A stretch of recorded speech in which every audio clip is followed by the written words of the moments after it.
Shalom Bapak Ibu, saudara-saudari dan adik-adik yang dikasihi Tuhan Yesus. Selamat berjumpa lagi di dalam ibadah dan perjamuan kudus keluarga Warrior Ministry pada hari Minggu tanggal 7 Juli tahun 2024. Jadi di hari Minggu pertama bulan Juli di tahun 2024 ini. Jangan lupa sediakan roti dan anggur untuk perjamuan kudus, dan marilah kita siapkan hati dan seluruh hidup kita untuk fokus pada Tuhan. Kita buka di dalam doa. Mari kita berdoa. Bapa kami yang ada di dalam sorga, kami mengucap syukur kepadamu ya Bapa, oleh karena kasih setiamu, kemurahan-Mu, maka kami semua pada hari ini dapat mengikuti ibadah dan perjamuan kudus keluarga Warrior Ministry pada hari Minggu 7 Juli tahun 2024. Pimpinlah ibadah kami ini ya Allah Roh Kudus, dari awal, pertengahan sampai selesai. Kami mohon semuanya ini di dalam nama Tuhan Yesus Juru Selamat kami yang pernah mengajar. Kami semua berdoa. Bapa kami yang di sorga, dikuduskanlah namamu, datanglah kerajaan-Mu, jadilah kehendak-Mu di bumi seperti di sorga. Berikanlah kami pada hari ini makanan kami yang secukupnya, dan ampunilah kami akan kesalahan kami, seperti kami juga mengampuni orang yang bersalah kepada kami. Dan janganlah membawa kami ke dalam pencobaan, tetapi lepaskanlah kami dari segala yang jahat. Karena Engkaulah yang punya kerajaan dan kuasa dan kemuliaan sampai selama-lamanya. Amin.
helai diramuku tak akan terjatuh tanpa seizinku.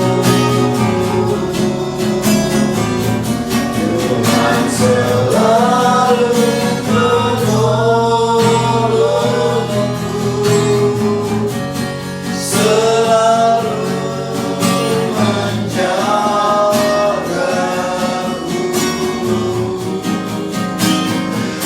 mengenyangkanku dan peliharaku seumur hidup. Dia mengenyangkanku dan peliharaku seumur hidup. Dia mengenyangkanku dan peliharaku seumur hidup.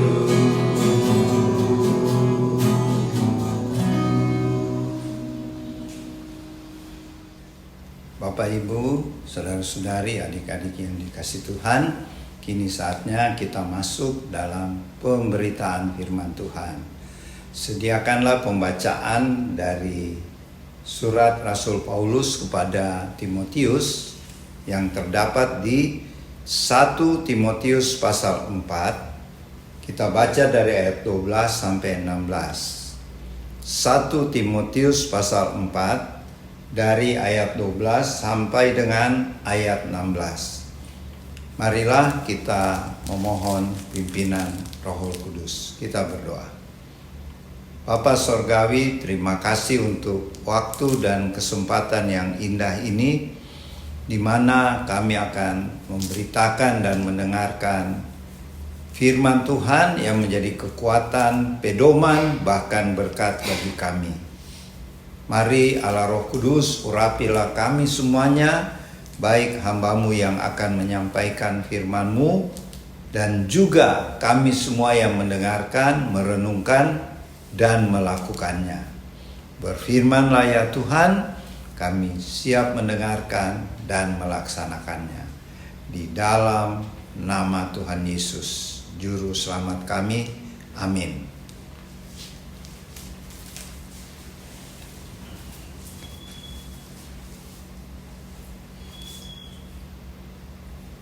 Satu Timotius 4 ayat 12 sampai 16.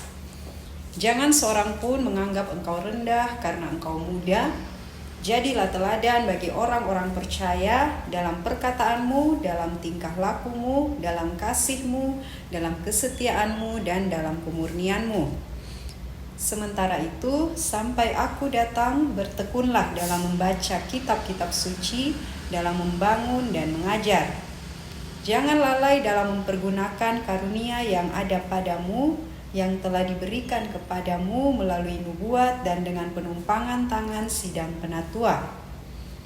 Perhatikanlah semuanya itu, hiduplah di dalamnya supaya kemajuanmu nyata kepada semua orang. Awasilah dirimu sendiri dan ajaranmu. Bertekunlah dalam semuanya itu, karena dengan berbuat demikian engkau akan menyelamatkan dirimu dan semua orang yang mendengar engkau. Amin. Demikianlah firman yang akan kita bahas pada hari ini ya, hari Minggu 7 Juli tahun 2024. Ini adalah surat dari Rasul Paulus ketika dia berada di luar kota Listra. Rasul Paulus pernah melakukan penginjilan di Listra. Listra itu sekarang letaknya di negara Turki ya. Dan waktu Paulus memberitakan Injil di Listra, dia bertemu dengan seorang remaja atau pemuda yang bernama Timotius. Dan kemudian Timotius ini banyak belajar dari Rasul Paulus ya. Sehingga dia menulis banyak nasihat-nasihat, Rasul Paulus ya, menulis banyak nasihat-nasihat kepada anak rohaninya yang bernama Timotius ini. Kalau menurut penafsir Alkitab, Timotius waktu menjadi muridnya Rasul Paulus dan dia mulai dengan semangat memberitakan Injil Kristus, dia masih berusia 15 tahun. Kalau kita bawa ke zaman sekarang, itu anak sekolah yang masih kelas 3 SMP ya, atau kelas 9 kalau sekarang. Tapi luar biasa ya, sekalipun dia masih remaja, tapi Tuhan sudah pakai dia. Jadi Bapak Ibu, saudara-saudari, adik-adik yang dikasih Tuhan, kita belajar di sini, Tuhan bisa memakai orang-orang dari segala usia. Sekalipun masih anak-anak, Tuhan bisa pakai juga. Contohnya kalau di Alkitab Samuel ya, dia masih anak-anak, Tuhan sudah pakai dia untuk melayani di bait suci. Waktu itu yang menjadi imam adalah imam besar Eli. Itu masih anak-anak, malah dia sejak kecil sudah melayani Tuhan di bait suci. Kalau buat kita orang percaya itu di gereja ya. Jadi masih anak kecil, Samuel sudah melayani Tuhan ya. Kita lihat lagi anak remaja dan pemuda. Kalau anak remaja dan pemuda, contohnya Daud. Daud itu waktu dipakai Tuhan masih 15-16 tahun juga. Waktu dia diurapi oleh Samuel ya. Dan pembacaan kita hari ini tentang Timotius yang sudah melayani Tuhan mulai umur 15 tahun ya. Dan dia menjadi gembala dari beberapa jemaat, termasuk jemaat yang besar yaitu jemaat Efesus yang ada di Turki. Dia baru berumur 17 tahun. Sedangkan dia punya penatua-penatua dan jemaatnya lebih tua jauh dari dia. Bayangkan ya, seorang anak muda 16-17 tahun diangkat oleh Tuhan, tentu melalui jemaat ya, di beberapa jemaat yang cukup besar ya. Saya catat di sini, Timotius pernah jadi gembala. Kalau sekarang mungkin jadi pendeta ya, dan memimpin jemaat di gereja. Yaitu yang pertama, Timotius pernah jadi gembala di kota Tesalonika. Tesalonika itu sekarang di Yunani ya, di negara Yunani. Karena memang ayahnya Timotius ini, jadi Timotius ini adalah kalau di Indonesia bilang anak Indo ya. Indo kenapa? Bapaknya orang Yunani, ibunya orang Yahudi. Ibunya bernama Eunike. Eunike ya. Omanya namanya Lois. Omanya dan ibunya ini yang mendidik Timotius dari sejak anak-anak baca firman. Jadi di sini kita belajar juga ya, bahwa sebagai orang tua atau sebagai pengikut Kristus di zaman akhir ini, marilah kita sudah mulai mendidik anak-anak kita mulai dari kecil. Seperti Ibu Eunike, Oma Lois dan bapaknya Timotius sudah mendidik Timotius dari masih anak-anak ya.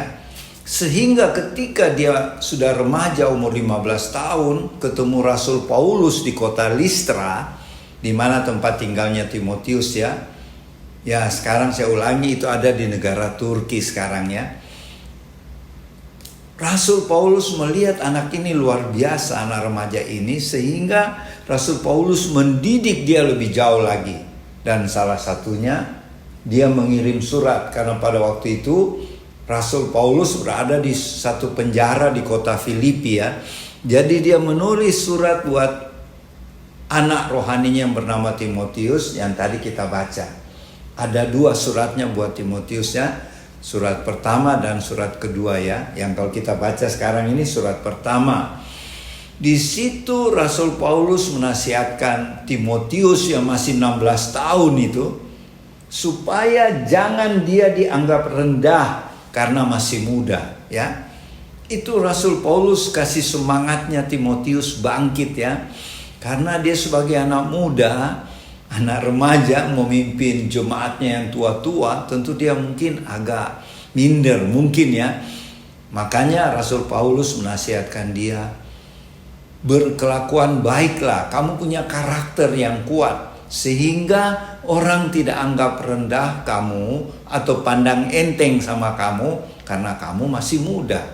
Tapi ternyata memang jemaat-jemaat menghormati Timotius karena dia memang anak muda yang luar biasa ya. Jadi saya ulangi lagi, Timotius itu pernah menjadi gembala di jemaat Tesalonika di Yunani. Kemudian dia pernah menjadi gembala lagi di jemaat Korintus. Korintus ini kota di Yunani juga. Kemudian yang ketiga, dia pernah menjadi gembala di jemaat Filipi, tempat Rasul Paulus masuk penjara dulu ya. Filipi juga ini terletak di Makedonia, negara Yunani juga.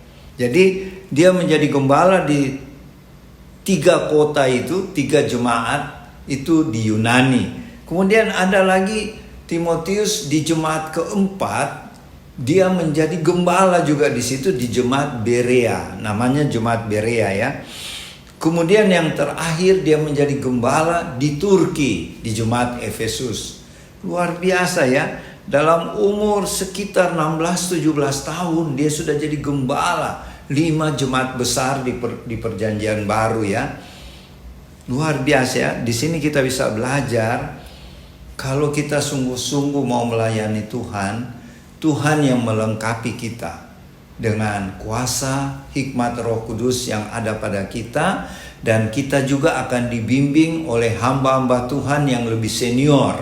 Seperti Timotius, dia dibimbing oleh Paulus, dia dibimbing oleh Silas, Barnabas, dan banyak hamba-hamba Tuhan yang lebih senior ya.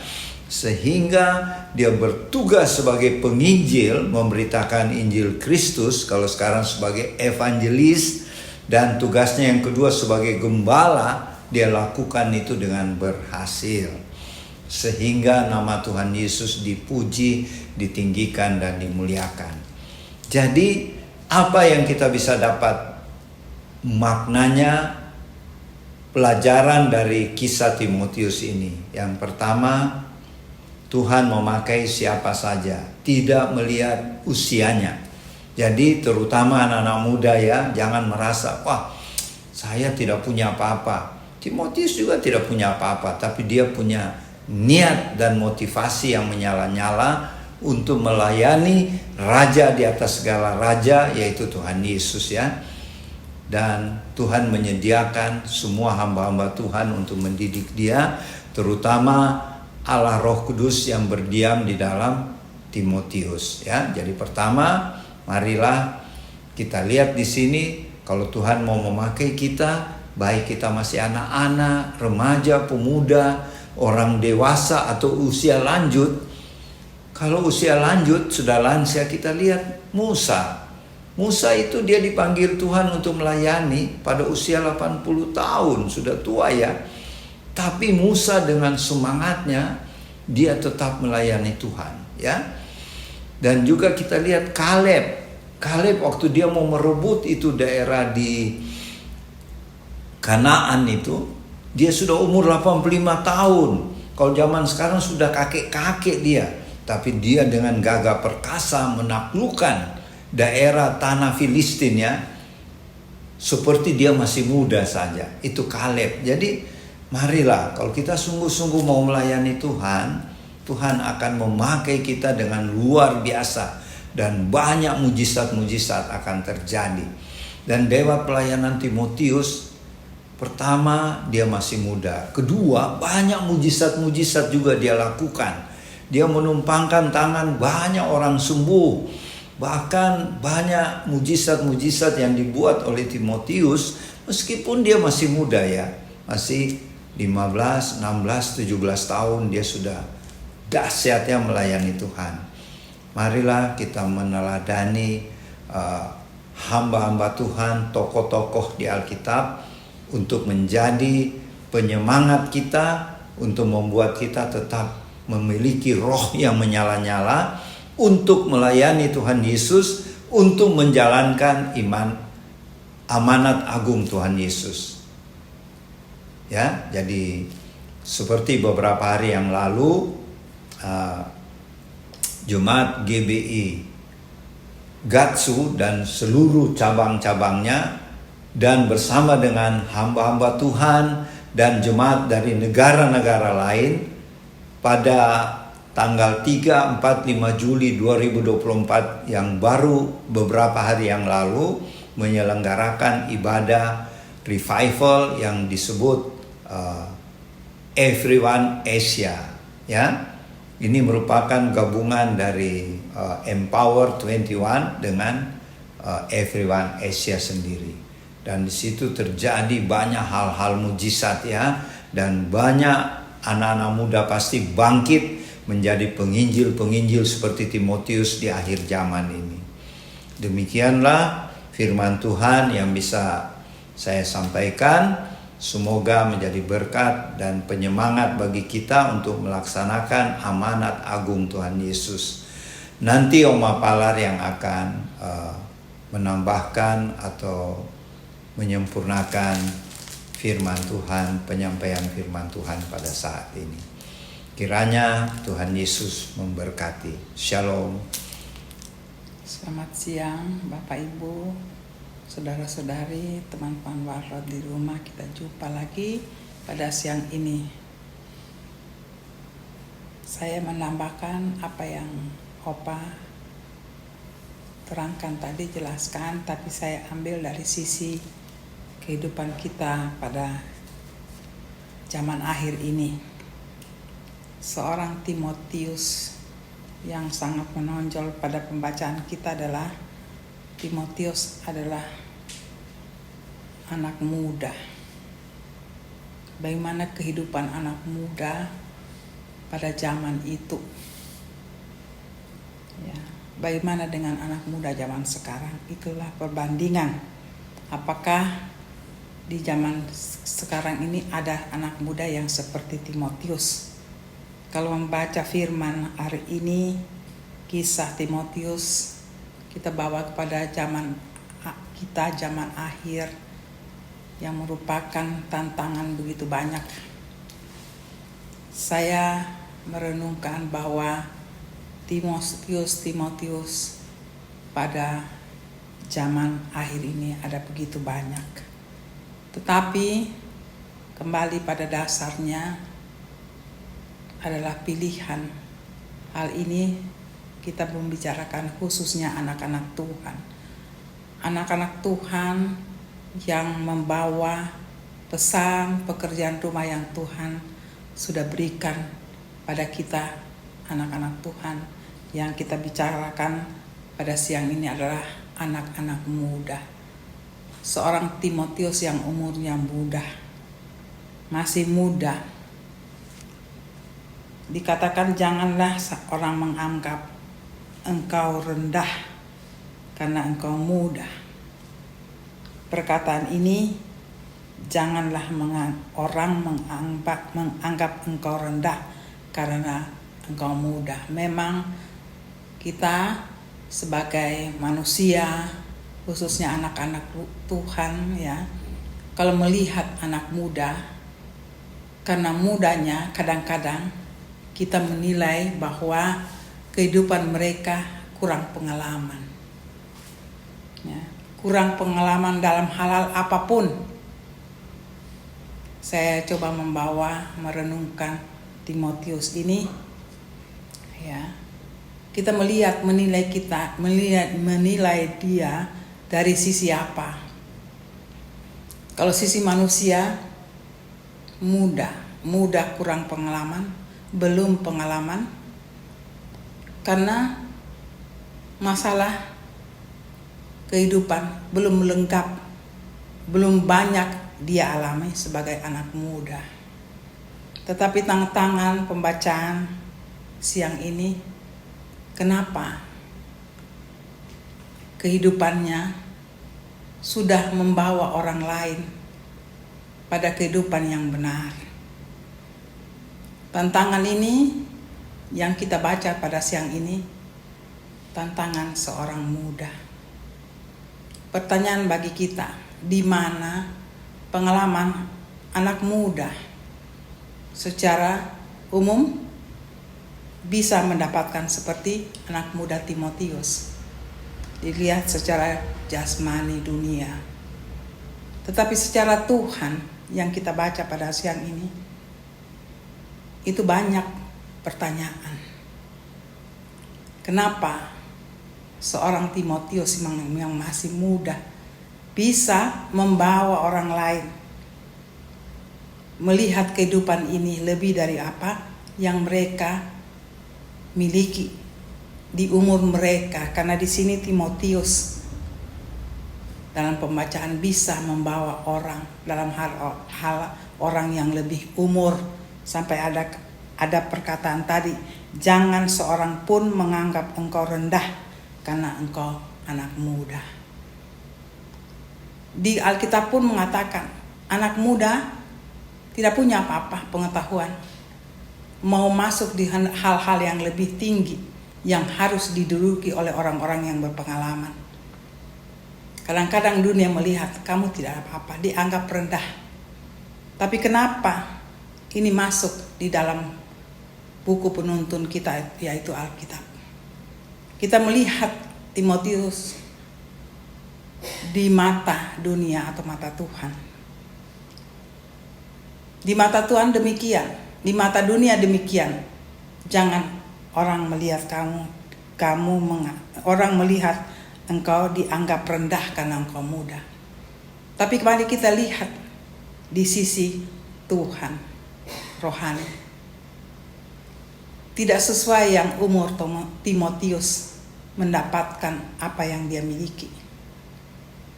Kalau nalar kita di dalam rohani, itu pasti Tuhan. Kalau di dunia seperti logika. Kenapa dengan Tuhan sangat berlawanan dengan logika? Kita tidak panjang lebar di situ. Karena Tuhan kita harus pahami, Tuhan adalah yang menciptakan dia. Dia tahu kehidupan kita anak-anaknya. Dia tahu kehidupan manusia, apalagi anak-anaknya. Pertanyaan bagi kita, kenapa sampai Timotius terpilih demikian? Kalau untuk kita renungkan, begitu hebat. Karena Timotius bisa membawahi orang-orang yang melihat kehidupannya. Di mana sebenarnya kalau kita pikir nalar kita, Timotius berpengalaman di mana? Di sini kita harus mengambil satu kesimpulan, bahwa Tuhan kita adalah Tuhan yang hebat. Tuhan yang bisa menguasai bumi ini, karena kita tahu Tuhan yang menciptakan kita. Itu dasar pemikiran umum kita. Apakah Timotius mau demikian? Secara nalar manusia tentu dia mau. Tapi saya pikir kalau saya renungkan, Timotius juga tidak, dia ingin, tetapi melihat umurnya saya renungkan secara pribadi, dia tidak duga dia akan dapat sampai tingkat pengetahuan yang demikian. Mari kita bawa ini pada nalar rohani. Ini menjadi satu pelajaran bagi kita, anak-anak Tuhan. Yang pertama, karena Timotius mau. Yang paling yang kita bisa renungkan, kenapa dia demikian? Karena ibunya, omanya bergerak di dalam kehidupan rohani. Jadi lingkungannya itu mengatakan, mengajar selalu mengenai kehidupan rohani. Kita harus pegang ini. Sebagai anak-anak Tuhan, kita harus mendasari itu. Mari kita bangun diri kita. Hidup di dalam Tuhan. Dan turunan kita pun tidak jauh dari situ. Saya tidak kupas terlalu banyak di situ. Tetapi bagaimana Timotius yang muda? Pada dasarnya ada Tuhan di situ. Yang saya sudah ucapkan, katakan tadi. Tetapi tetap manusia adalah pilihan. Mari kita lihat jalan hidup Timotius dengan hal yang masih muda ini. Kita contohi dia. Dia menyerahkan dirinya, dia mau cari Tuhan. Ya, tidak ada hal-hal yang lebih spesifik dalam pembacaan kita. Tapi mari kita ambil nalar ini, kita renungkan. Kok bisa ya? Semua manusia bisa, apalagi anak Tuhan. Tapi pertanyaan, apakah kita mau? Tetap di situ, ada pengakuan di hadapan Tuhan. Saya percaya itu, ya, dengan lengkapnya Timotius begitu bagus, begitu indah, begitu sangat menantang, tapi dia bisa menghadapi orang-orang dengan pengajaran sesat. Saya percaya dengan mudah, dengan anak muda, sebagai anak muda kita renungkan kalau kita ada di situ. Semua kegiatan juga pergerakannya adalah anak muda. Berpikir juga anak muda. Pengetahuan juga masih, ya boleh kata dangkal. Kenapa bisa Tuhan percayakan, Tuhan izinkan? Karena apa? Karena Timotius mau. Itu dulu. Dia mau. Kalau kita mau, Tuhan akan buka semuanya. Ya, apa yang kita tidak belajar, Tuhan lengkapi. Yang kita tidak minta, Tuhan berikan yang kita tidak minta. Itulah pilihan yang Tuhan sudah pilih. Karena di saat Tuhan pilih, Tuhan bimbing. Kembali, apakah engkau mau? Itulah Timotius. Mari kita tertantang dengan hal demikian. Bagi anak-anak muda di rumah yang menonton siang ini, mari kita contoh. Di dalam Tuhan tidak ada batasan umur. Apa saja yang kita ingin, Tuhan melengkapi kita. Tuhan akan berikan. Asal kita mau tekun dengan Tuhan. Saya tidak membicarakan bagaimana. Tentu saya percaya Bapak Ibu di rumah sudah tahu. Tetapi yang menantang untuk firman hari ini mudah. Apakah orang-orang yang sudah di atas umur tidak dipakai Tuhan? Itu pasti. Lebih-lebih yang sudah umur lebih tua di atas daripada umur Timotius. Kalau saya melihat Timotius dengan umur yang muda, tapi kalau saya jabarkan lebih dalam, saya renungkan, kita membawa di hal rohani. Mungkin walaupun umur kita secara umur kita sudah lebih tua dari Timotius, tetapi kita punya rohani sangat muda. Kita bawa ke hal rohani. Apakah ini dilihat muda secara rohani atau muda secara rohani atau muda secara umur? Secara rohani bisa juga. Umur kita sudah umur tua, artinya dewasa, bukan tua ya, dalam yang sebenarnya dewasa untuk mengerti hal-hal rohani. Tetapi kita tidak mampu di situ. Kita muda di hal itu karena tidak mengerti, kurang bergaul dengan Tuhan, apalagi membaca firman-Nya, menyelidiki firman-Nya. Tapi firman hari ini menantang kita. Kita sudah umur dewasa tetapi muda di dalam rohani. Mari kita pelajari pembacaan siang ini. Kita menantang hati kita, tiap pribadi. Kita melihat walaupun muda tapi sudah bisa memimpin beberapa orang, bisa menghadapi pengajaran sesat. Bagaimana kita yang sudah umur lebih dari dewasa, lebih dari Timotius? Itu malah harus lebih lagi. Kita terpacu untuk mencari kehidupan pribadi Tuhan. Kita mengenal Dia. Kita contohi adalah Timotius. yang masih muda pun mau, apalagi kita yang sudah dewasa. Mari kita berlomba-lomba tertantang dengan pembacaan siang ini. Tuhan tidak melihat batasan umur, iya, karena kita baca hari ini. Tapi kita yang sudah dewasa, jangan membaca hari ini kita menjadi tidak tertantang. Malah kita harus tertantang untuk lebih dewasa di dalam rohani, agar segala apa yang kita inginkan, mau melayani Tuhan, rindu melayani Tuhan, Tuhan akan berikan.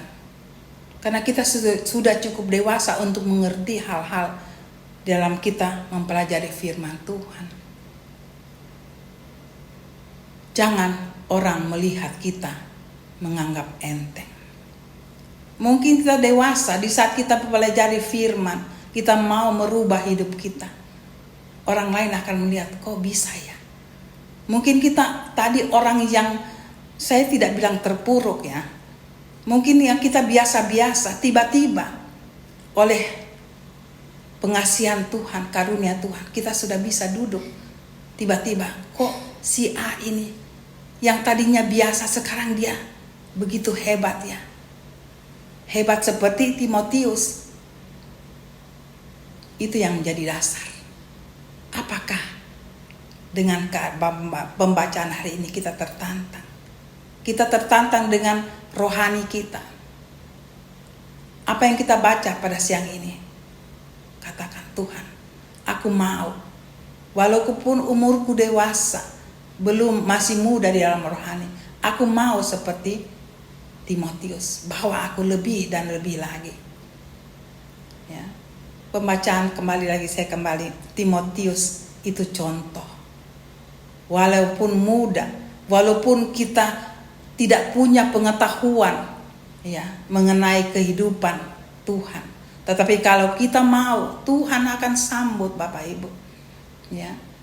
Yang saya sangat kagum, masih muda tapi sudah membawahi, sudah tahu menantang, menghadapi pengajaran sesat. Itu karena apa? Karena mau belajar. Kalau kita mau belajar, Bapak Ibu, mungkin saat itu kita tidak mengerti, tapi karena kita mau, Tuhan tahu hati kita, Tuhan akan memberikan yang kita tidak minta. Ada ujian-ujian yang kita hadapi di dalam menapaki kehidupan kita bersama Tuhan. Dan ada yang kita tidak minta, Tuhan berikan.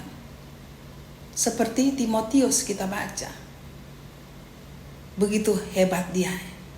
Bisa menghadapi pengajaran sesat. Bapak Ibu.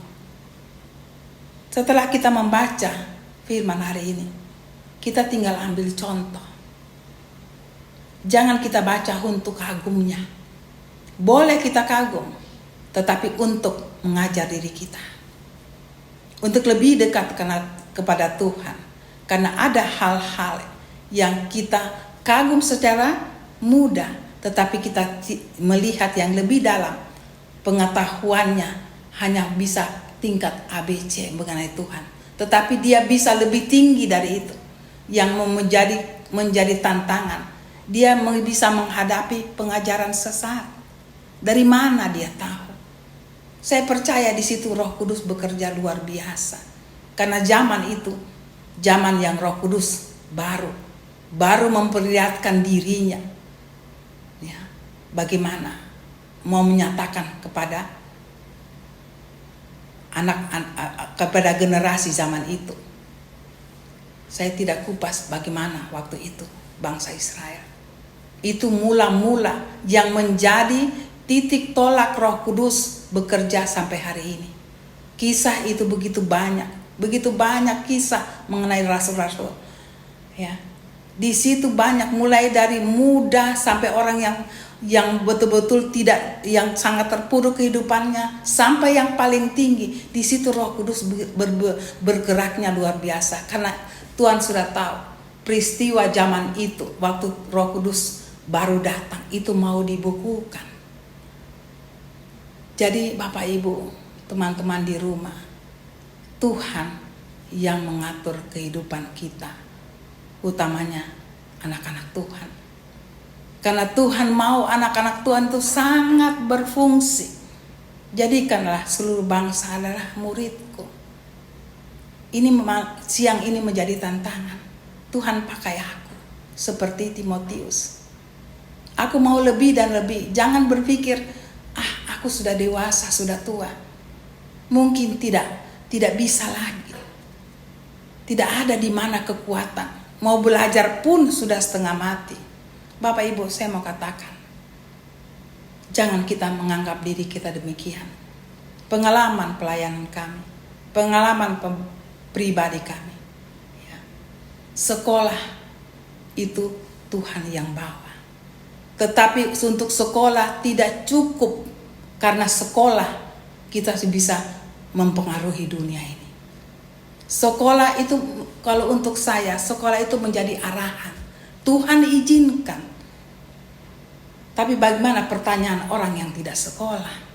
Maksudnya mengenai sekolah teologi atau hal-hal yang menjurus rohani. Itu memang perlu kalau memang Tuhan izinkan. Tapi bagaimana? Ada kita banyak kesaksian. Ya, seorang ibu, ada oma yang sampai di surga pun kesaksian itu ada. Bagaimana mereka bisa dapatkan seperti peristiwa seperti Timotius? Karena apa? Karena mereka mau. Ya. Hati mau di situ Tuhan. Tuhan tidak membuat kita seperti robot. Tuhan menunggu, melihat kita dari cara kita menyambut. Tuhan akan mendidik kita yang tidak mungkin kita dapat di situ. Kita akan dapat seperti Timotius. Apalagi kita yang sudah dewasa. Belum terlambat, Bapak Ibu. Belum terlambat. Kembali saya ulang-ulang, apakah kita mau? Kehidupan zaman ini sangat menantang. Saya percaya anak-anak Tuhan zaman ini mau melayani Tuhan. Mau. Pembacaan siang ini menantang kita. Mari. Tuhan tidak melihat umur. Tuhan melihat kita mudah mengerti secara rohani. Tapi Tuhan katakan, kalau kamu mau, aku mau. Aku memberikan apa yang kamu, pengetahuannya apa kamu tidak dapat di dalam pembacaan, dalam pergaulan. Karena kita dewasa, Tuhan yang masukkan, Tuhan yang didik. Kenapa Bapak Ibu? Karena saya juga demikian. Saya juga demikian. Saya berani mengatakan, karena saya tidak ada didikan. Tapi karena mau, saya dapat. Saya dapat itu. Bapak Ibu, saya memberikan contoh diri saya. Saya tidak ahli sama sekali. Tapi saya jaga hubungan dengan Tuhan. Kalau saya mau kupas ini panjang, ya. Tetapi kata Tuhan, aku mau seperti Engkau. Jangan kita batasi pemikiran kita. Kita harus radikal dengan Tuhan. Tuhan, saya mau seperti Kau. Itu tidak dosa, Bapak Ibu. Tidak ada dosa di situ. Karena Tuhan katakan, aku ciptakan manusia segambar. Apakah ada batasan? Apa yang Tuhan pernah ada di bumi melakukan, kita bisa melakukan. Dan kita tahu kenyataan itu. Bahkan bangkitkan orang mati. Saya tidak lupa satu-satu. Kita dengan mata telanjang bisa lihat semua. Sekarang medsos itu kemana-mana. Bisa. Nah, kita membatasi Tuhan? Tidak. Tuhan tidak membatasi dirinya. Kita yang berpikir membatasi Tuhan. Di saat kita berpikir kita membatasi Tuhan, kita tidak dapat. Ya. Bahkan kita tahu Tuhan, bahkan dengan kita katakan kita tahu Tuhan begini-begini, kita dibawa saja di dalam satu percakapan mengenai kehidupan Tuhan atau apa mengenai Tuhan, di situ pun ada perdebatan. Apalagi kalau kita tidak tahu. Tuhan tahu dunia ini bagaimana. Tuhan tahu dirinya akan diperdebatkan. Ada banyak kebenaran. Tapi kebenaran yang hakiki itu banyak. Bapak Ibu di rumah, banyak. Kebenaran itu banyak. Tapi kebenaran yang cocok di masalah yang pas. Ya, masalah yang saat itu yang kadang-kadang tiap orang beda. Biasa, ini hanya saya katakan pengalaman saja. Itu biasa timbul perdebatan. Aku tahu masalah ini, aku sudah pernah dibawa ini ke surga, aku pernah lihat ini. Akhirnya satu Bapak Ibu ini hanya pengalaman. Kadang-kadang satu perdebatan kebenaran itu panjang sekali. Bisa berdebat, tapi saya tidak mengatakan saya benar, tapi bagaimana saya renungkan. Akhirnya saya dapat pengajaran, ya, kebenaran Tuhan itu banyak sekali, semua dari firman. Tetapi kebenaran yang pas di tempat masalah yang pas itu tidak gampang. Sekarang kembali kepada kita, anak-anaknya. Tuhan, di mana kebenaran-Mu yang cocok di tempat yang kami persoalkan hari ini? Itu perlu diskusi. Kembalilah bertanya pada sang kebenaran itu. Saya tidak mengatakan saya benar, tapi karena pengalaman aja, merenungkan kebenaran yang cocok dengan masalah yang dibicarakan itu tidak mudah. Kita tidak bisa sembarang, harus bertanya pada sang kebenaran itu supaya tidak ada perdebatan. Di saat Tuhan mengatakan ini, tidak ada yang bisa bantah. Boleh kita merenungkan, kita belajar di situ. Tuhan akan buka semua. Tuhan tidak kaku. Tuhan senang kalau kita belajar dengan Tuhan. Kita kembali kepada Timotius. Saya percaya Timotius bisa menghadapi satu pengajaran sesat karena dia tahu ini. Tidak gampang Bapak Ibu menghadapi pengajaran yang sesat. Begitu banyak zaman kita, banyak sekali. Apakah kita mau lihat? Kita datang di situ berdebat? Atau bagaimana kalau saya melihat itu? Bukan saya bilang, saya ajak untuk teman-teman anak Tuhan. Di saat ada hal pengajaran sesat, kita punya nalar ada. Kita tidak terjun langsung, tapi mari Tuhan tahu hati kita. Tuhan, kenapa begini? Kita masuk dalam doa, kita bercakap dengan Tuhan. Pasti di situ Tuhan akan terangkan. Sekarang kita cuma lihat, apakah kita mau? Apakah kita mau seperti Timotius, walaupun muda? Ya, kita tidak dalam hal tidak terjun langsung, tapi mendengar, melihat, membandingkan, belajar firman. Kita melihat di situ dan kita mengerti. Dan saya percaya Timotius pun demikian. Bapak Ibu, anak muda sungguh berani menghadapi penyesat waktu itu. Kita sekarang lebih hebat lagi. Mari kita jaga kehidupan kita seperti Timotius, tetap dalam jalur Tuhan. Rindukan Tuhan. Setiap masalah apa, Tuhan. Tidak ada yang bisa menyelesaikan kehidupan kita. Selama kita di bumi, tetap ada masalah. Apakah kita buat atau masalah itu datang tanpa kita undang. Tetap penyelesaiannya itu di dalam Tuhan. Kita contoh Timotius. Muda, tapi hebat. Bagi kita yang punya anak-anak muda, mari kita ajar. Kita tertantang firman siang ini. Saya mau, kita sebagai orang tua, mau jadikan anak-anakku demikian. Dan saya sarankan Bapak Ibu, kehidupan dunia tidak lama. Tidak ada yang akan enak. Walaupun sudah sekolah tinggi, saya jamin ini pengalaman saja. Sulitnya, karena dunia ini tidak ada yang enak. Walaupun bukan saya pandang enteng pendidikan, bukan. Tetapi di dalam sebelum pendidikan, dari dasar firman Tuhan. Hidup dengan Tuhan. Kita contoh bangsa Israel. Bagaimana Tuhan mendidik dari mereka kecil. Masih kecil. Ya, saya baca di sejarah bangsa Israel. Bagaimana juga di perjanjian lama. Anak-anak kecil harus diajar. Sampai saya pernah baca di dinding itu firman Tuhan semua. Dan kami juga sudah pengalaman melihat mereka. Tuhan, karena mau katakan Tuhan, paling bagus itu kalau kita didik mereka dari kecil. Jadi kehidupan mereka itu terus Tuhan. Tidak akan berpindah, sulit kalau berpindah. Yang akan berpindah tetap siapa? Iblis akan berusaha. Tetapi kalau dasarnya sudah Tuhan dan kita persekutuan di dalam Tuhan berdoa, kita akan mengalami tantangan banyak tapi akan terlepas. Mari kita seperti Timotius. Kita ajak generasi muda, kita yang sudah tua membaca ini, kita tertantang. Kita bawa generasi kita adalah generasi Tuhan. Generasi akhir zaman yang memimpin kedatangan Tuhan sebentar lagi. Mereka yang akan bergerak, kita yang tua berdoa. Ya, itu juga ada di firman. Anak-anak muda akan membawa di garis depan. Kita yang orang tua, yang sudah umur dewasa, menyokong dengan doa.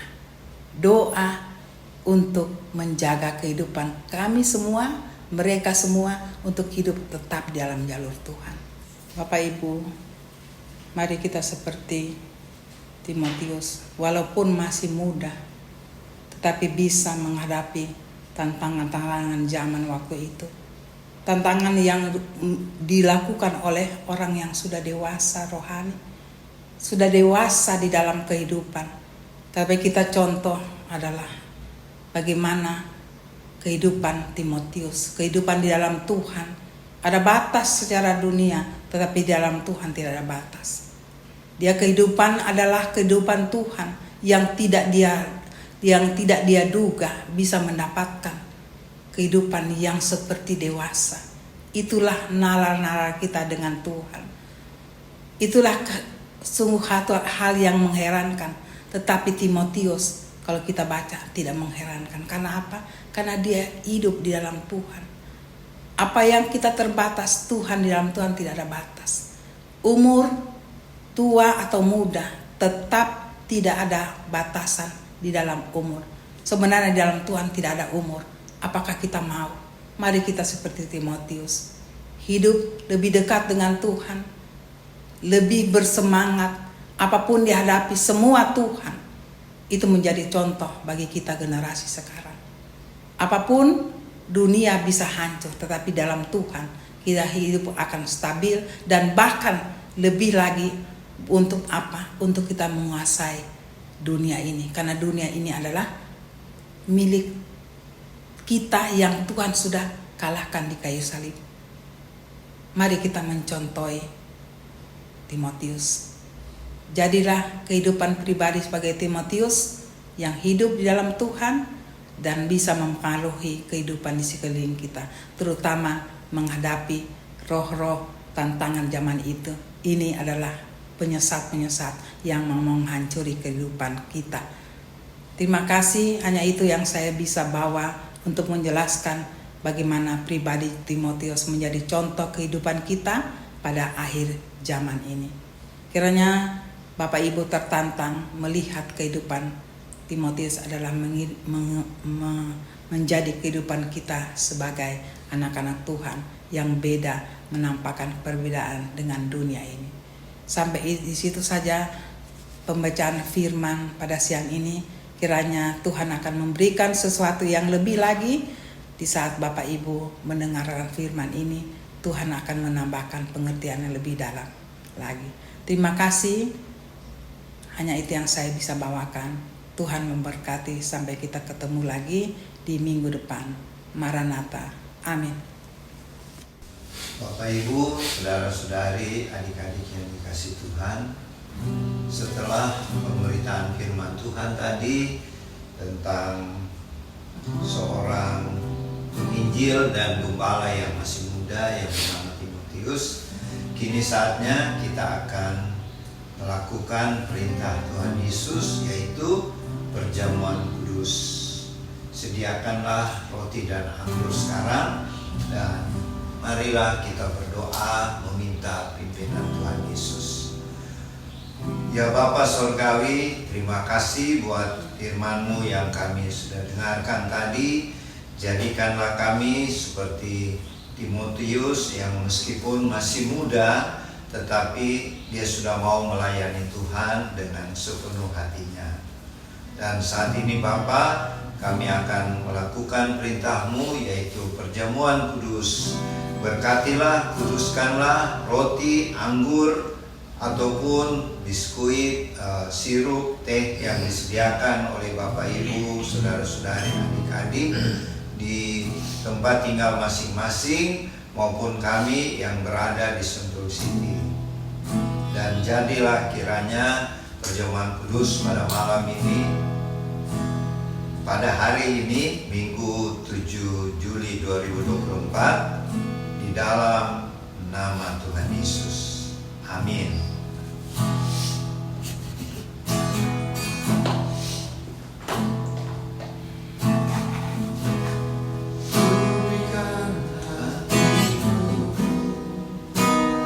Dan jiwaku semuanya bagimu, di dalam hidupku, di setiap waktu,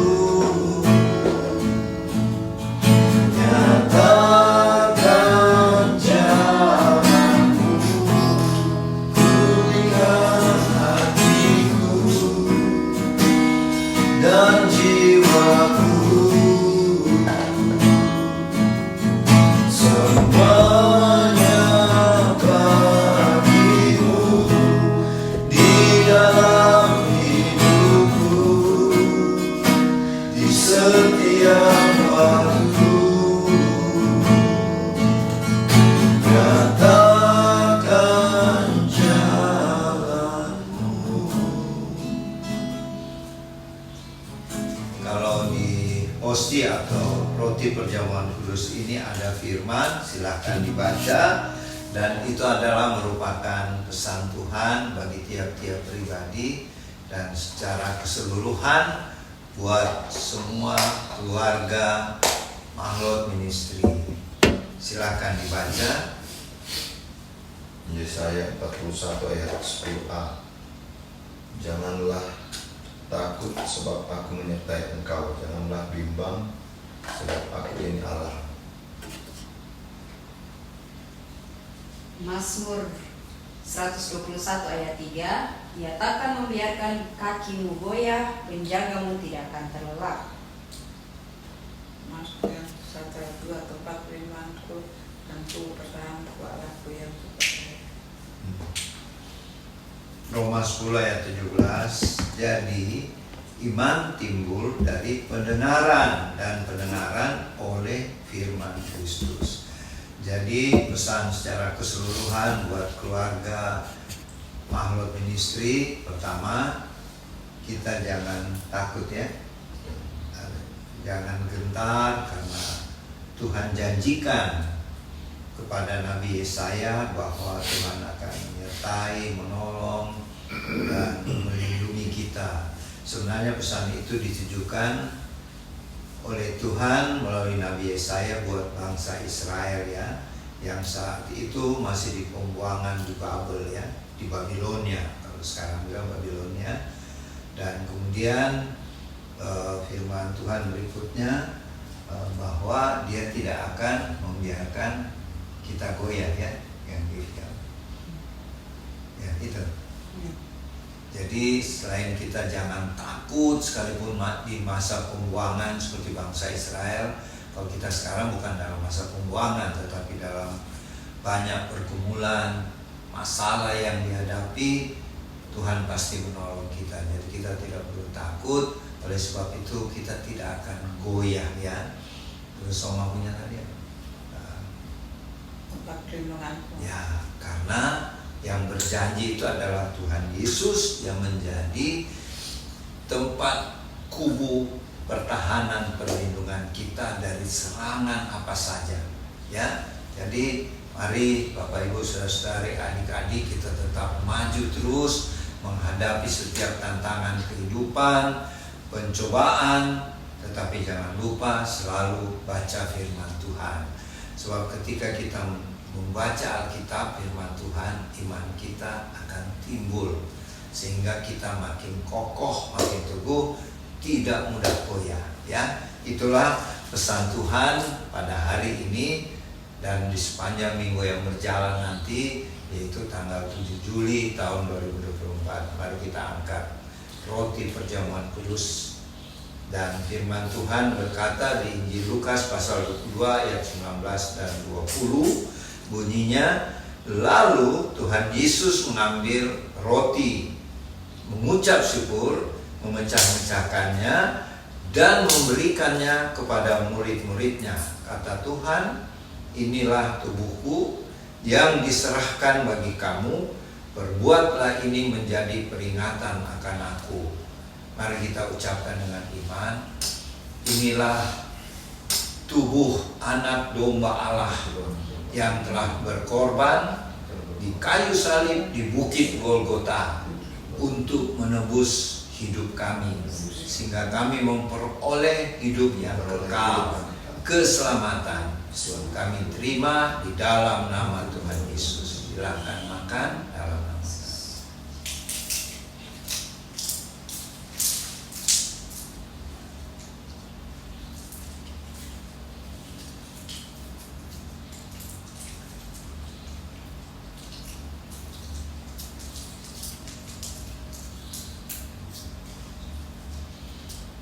Kita angkat cawan perjamuan kudus. Firman Tuhan berkata, demikian juga dibuat Tuhan Yesus dengan cawan sesudah makan. Tuhan Yesus berkata, cawan ini adalah perjanjian baru oleh darahku yang ditumpahkan bagi kamu. Mari kita ucapkan dengan iman, inilah darah anak domba Allah yang suci, yang telah tercurah di kayu salib di bukit Kalvari. Kami terima dengan iman di dalam nama Tuhan Yesus. Silakan minum dalam nama Tuhan Yesus.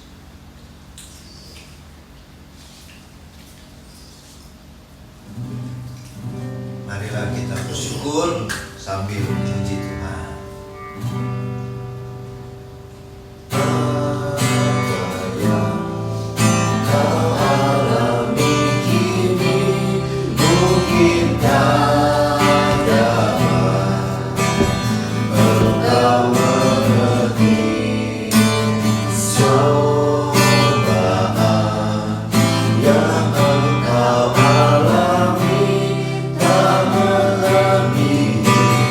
Good.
yang penuh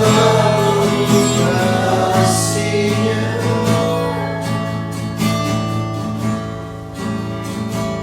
Bapa Surgawi, kami ucap syukur kepada Tuhan. Kami pada hari ini sudah boleh menerima roti dan anggur perjamuan kudus yang kami percaya itu adalah tubuh dan darah Tuhan Yesus yang suci, yang artinya kami tetap tinggal di dalam Tuhan Yesus dan Tuhan Yesus tinggal dan selalu bersama-sama dengan kami. Jadi dengan demikian tidak ada hal yang perlu kami cemaskan, tidak ada hal yang perlu kami takutkan, karena ada Allah Immanuel yang selalu menyertai, melindungi, menolong, bahkan memberkati kami. Terima kasih Tuhan, kami percaya di balik awan mendung, di balik hujan yang deras, pasti akan muncul pelangi kasih-Nya Tuhan yang indah. Terima kasih Bapa, terima kasih. Dan saat ini kami berdoa buat Bapak Ibu, saudara-saudari, adik-adik yang hari ini dan di sepanjang minggu yang berjalan nanti mengalami kebahagiaan karena hari ulang tahun. Oleh karenanya Bapa, kiranya Tuhan memberkati, mengaruniakan panjang umur, tetap sehat-sehat, dan di dalam pekerjaan Tuhan akan mempromosikan terus jabatannya, dan di dalam perjalanan bisnis Tuhan meningkatkan terus omset dari bisnis yang sedang dikerjakan. Dan bagi yang masih dalam pendidikan, Tuhan tolong agar satu saat cita-cita tercapai oleh pertolongan tangan Tuhan. Sempurnakanlah sukacita ulang tahun ini Tuhan, dan terima kasih buat berkat-Mu yang indah. Demikian juga yang berbahagia karena memasuki rumah tangga yang baru atau mendapat pasangan hidup, Tuhan kiranya memberkati hari yang berbahagia sehingga mereka tetap bersyukur dan tetap kuat berjalan bersama Tuhan di perjalanan hidup yang baru. Dan bagi Bapak Ibu, saudara-saudari, adik-adik yang sedang menghadapi permasalahan apapun, mungkin itu masalah keluarga, masalah keuangan, masalah pelayanan juga mungkin Tuhan tolonglah, Allah Roh Kudus tolong memberikan solusi yang terbaik. Karena kami percaya ketika kami datang kepada Tuhan, segala beban kami serahkan, dan Tuhan memberikan kelegaan dan jalan keluar yang terbaik. Terima kasih Bapa. Kami doakan sekarang buat pemerintah bangsa kami. Berkatilah Bapak Presiden Joko Widodo sekeluarga, Bapak Wakil Presiden Bapak Kiai Haji Ma'ruf Amin sekeluarga, serta semua pejabat-pejabat tinggi negara, baik yang bertugas di ibu kota Jakarta bahkan sampai ke pelosok-pelosok desa. Tuhan mencurahkan roh takut akan Tuhan kepada pemimpin-pemimpin bangsa kami. Curahkan juga roh hikmat sehingga di dalam memerintah bangsa kami ada pemerintah yang adil, yang bersih, yang pasti akan dipromosikan oleh Tuhan, sehingga melalui bangsa Indonesia nama Tuhan Yesus dipuji, ditinggikan, dan dimuliakan. Dan banyak jiwa-jiwa yang akan bertobat dan dimenangkan buat Tuhan Yesus. Terima kasih Bapak, terima kasih. Kami berdoa di dalam seluruh pelayanan keluarga Warlot Ministry dengan karunia-karunia khusus dari Roh Kudus, terutama karunia-karunia supernatural. Pakailah kami semua keluarga Warlot Tuhan untuk tetap setia menjalankan amanat agung, tetap taat memberitakan Injil Kristus di mana saja, kapan saja, dan kepada siapa saja. Tidak lupa Tuhan, kami mau mengucap syukur karena beberapa hari yang lalu bangsa kami Indonesia bersama-sama dengan saudara-saudara kami dari negara-negara lain mengadakan satu acara ibadah revival, yaitu Everyone Asia, yang diselenggarakan di Sentul International Convention Center pada beberapa hari yang lalu. Terima kasih Tuhan, kami percaya melalui acara Revival Everyone Asia ini banyak hal-hal yang kami dapati, dan kami percaya generasi muda di bangsa kami dan negara-negara lain akan bangkit dipakai oleh Tuhan untuk memenangkan jiwa-jiwa bagi Tuhan Yesus menjelang kedatangan Tuhan yang kedua kali. Terima kasih Tuhan, terima kasih. Dan sebelum kami mengakhiri ibadah dan perjamuan kudus keluarga Warlord Ministry ini, kami memohon berkat-berkat dari Tuhan.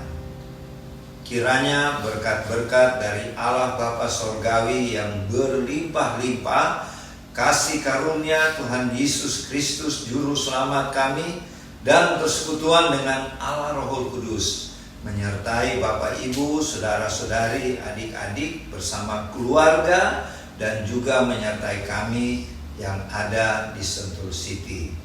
Mulai hari ini sampai Maranatha Tuhan Yesus datang kembali, bahkan sampai selama-lamanya. Di dalam nama Tuhan Yesus. Amin. Ibadah perjamuan kudus telah selesai. Sampai berjumpa lagi minggu depan, hari Minggu 14 Juli tahun 2024. Tuhan Yesus memberkati. Shalom.